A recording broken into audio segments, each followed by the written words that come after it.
हा ज्ञानदीप या ठिकाणी तेजाला जातो आहे. ज्यांनी स्वतःचं कर्तृत्व सिद्ध केलं, आज सहाय्यक जिल्हाधिकारी तथा उपविभागीय दंडाधिकारी नंदुरबार ज्यांचं नेतृत्व या ठिकाणी आहे, अशा अंजली शर्मा मॅडम यांच्या हस्ते या कार्यक्रमाचं उद्घाटन या ठिकाणी होत आहे. जोरदार टाळ्यांच्या गजरात आपण आपली साक्ष या ठिकाणी नोंदवूयात. त्याचबरोबर प्रदीपजी लाटे साहेब, उपसंचालक कृषी विभाग नंदुरबार, मी आपणासही विनंती करेन की आपण हा ज्ञानदीप या ठिकाणी तेजळायचा.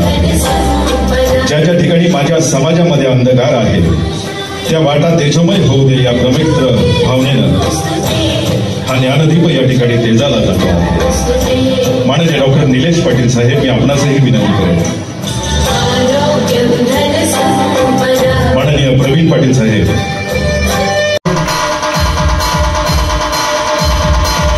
पुष्पगुच्छ सन्मानशील मॅडमांचा या ठिकाणी सन्मान या ठिकाणी होतो आहे. जोरदार टाळ्यांच्या गजरात आपण आपली साक्ष या ठिकाणी देऊया.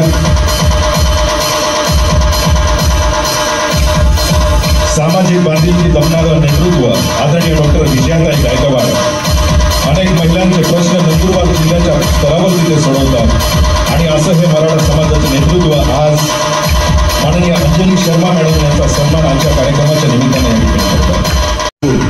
फुल कम्प्युटिंग इंजिनिअरिंग MS UK येथे यांनी या विद्यार्थ्यांना आपली डिग्री या ठिकाणी प्राप्त केलेली आहे. क्लाउड कंपनी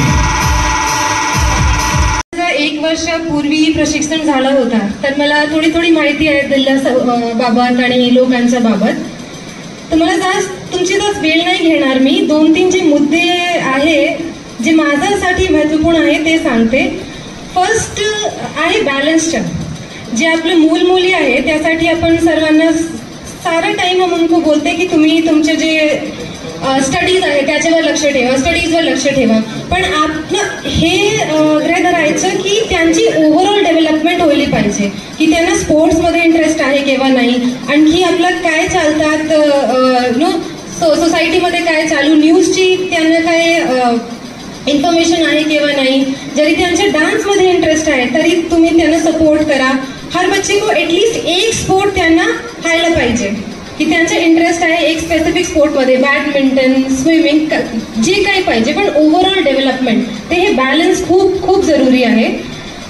सेकंड पॉइंट अशा माझा की आता जरी आपले मूल 18 वर्षाचे झाले, 20 वर्षाचे झाले, तर हम उनको बोलते की नौकरी के लिए तुम्ही सरकारी नौकरी व्यवस्थित आहे, सरकारी नौकरी खोजो, वही करो. पण आता असं नाही, सिच्युएशन चेंज झाली आहे. सरकारी नोकरी में पद भी कम है आणि जरी त्यांचा इंटरेस्ट नाही त्याच्यामध्ये तर ते काय करणार. पूर्ण लाईफ 30 इयर्स 40 इयर्स त्याची जे जॉब आहे त्याच्यामध्ये त्यांचा इंटरेस्ट पाहिजे. तर तुम्ही एक लक्ष ठेवा की जरी त्यांचा इंटरेस्ट स्पोर्ट्समध्ये आहे किंवा डॉक्टर, इंजिनियर, सर्व आपले IAS IPS नाही होऊ शकत. माझा पण ही इंटरेस्ट होता. ऐसा नाही की मेरे पेरेंट्सने प्रेशराइज किया. तर तुम्ही तुमचे मुलीवर काय प्रेशर ठेवू नका.